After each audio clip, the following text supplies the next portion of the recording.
O Zohar diz que a gente está muito equivocado em um dos nossos conceitos religiosos. A gente costuma achar que Deus é o rei do universo. E ele fala que não é assim. Hoje você vai descobrir por quê. Eu sou Yair Alon e esse é o Zohar Diário.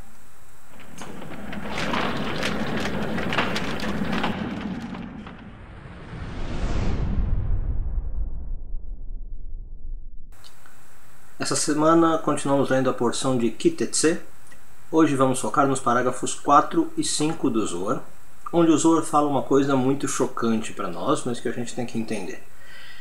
O Zohar fala que Deus, na verdade, não é o rei do universo. Ou, se a gente fizer uma paráfrase, ele é o rei do universo, mas não nesse momento. O Zohar fala que, neste momento da humanidade, Deus não está no palácio dele, que seria o templo de Jerusalém. Como o templo não existe, Deus não está lá, Deus não é rei. Então o Zohar faz uma metáfora muito simples. Se você não está no palácio, você não é o rei, certo? O rei depende da sua... Para ser chamado rei, para exercer essa função, ele depende do palácio. Não ter o palácio significa que não é rei. Então, no termo cabalístico, esse é um conceito às vezes difícil de entender, mas a gente fala que Deus está exilado. Para ser mais específico, a gente fala de um aspecto de Deus que é a Shekhinah.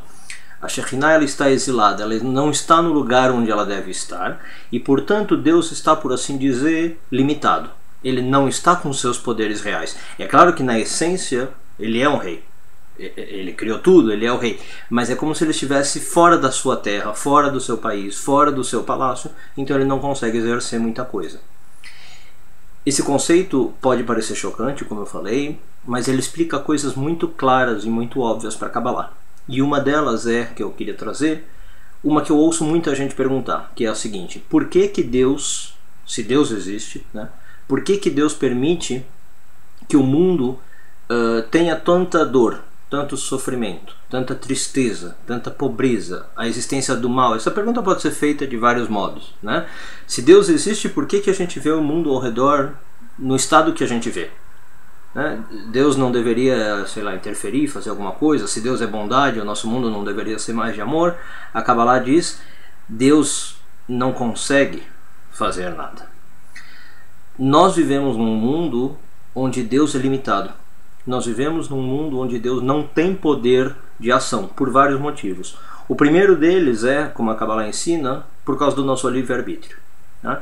Se Deus se manifestasse nesse mundo e fizesse o que Ele quer, nós não teríamos livre-arbítrio. Então isso é contra o plano da criação, primeiro ponto. Agora, o segundo ponto, que está ligado ao que a gente está discutindo, é: nós vivemos num mundo onde Deus não é o rei.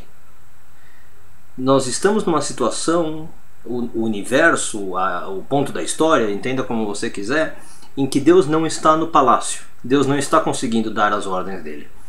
O que diz a Kabbalah? Que cabe a nós, seres humanos, colocarmos Deus no lugar dele. Recolocarmos Deus no palácio. Até que isso aconteça, cabe a nós também mudar o mundo. O mundo tem dores, dificuldade, tristeza, o mal existe porque nós estamos deixando, porque nós estamos permitindo, ou pelo menos não sabemos como combater. Mas isso não tem nada a ver com Deus. A questão para Kabbalah é: Deus não tem o que fazer. Deus está limitado, de mãos atadas, literalmente. Quando esse mundo for para um local mais elevado, quando esse mundo se tornar mais espiritualizado, quando esse mundo não for um local limitado, Deus, que é transcendente, pode se manifestar. Mas percebe que são duas naturezas opostas. Não tem como Deus transcendente se manifestar num mundo limitado, num mundo físico. Então Deus não tem como mexer nesse mundo. Quem tem como mexer no mundo somos nós, certo? Então, para Kabbalah, não faz muito sentido essa pergunta. Mas se Deus existe, por que que tem tudo isso? Uma coisa não tem nada a ver com a outra, certo? A existência de Deus não está ligada ao fato de existir o mal no mundo.